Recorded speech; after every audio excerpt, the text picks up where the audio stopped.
চট্টগ্রামের বায়েজিদ মোস্তামি এলাকায় পলিথিনে মোড়ানো খণ্ডিত দুটি হাত উদ্ধারের ঘটনার রহস্য উদ্ঘাটন করেছে পুলিশ। উদ্ধার ও হাত দুটি রাউজানের যুবক মোহাম্মদ আনিসের, যিনি পেশায় ছিলেন একজন কসাই। তাকে নৃশংসভাবে হত্যার পর তার শরীর ৬টি টুকরো করে খালের বিভিন্ন স্থানে ফেলে দেওয়া হয়। এই ঘটনায় এক নারীসহ ৩জনকে গ্রেপ্তার করেছে বায়েজিদ থানা পুলিশ।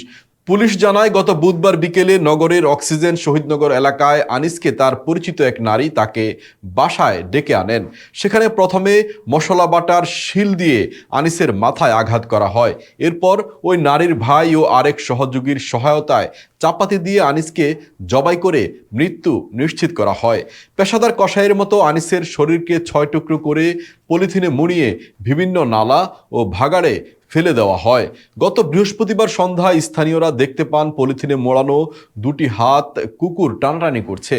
খবর পেয়ে পুলিশ ঘটনাস্থলে পৌঁছে হাত দুটি উদ্ধার করে এবং আঙ্গুলের ছাপ নিয়ে আনিসের পরিচয় নিশ্চিত করে। পরে কল লিস্টের সূত্র ধরে ওই নারী ও তার সহযোগীদের গ্রেপ্তার করা হয়। গ্রেপ্তারকৃত নারীর দাবি, আনিসের সাথে তার দীর্ঘ ৫ বছরের সম্পর্ক ছিল। আনিস তাকে কিছু গোপন ছবি দিয়ে জিম্মি করে প্রতারণা করছিলেন।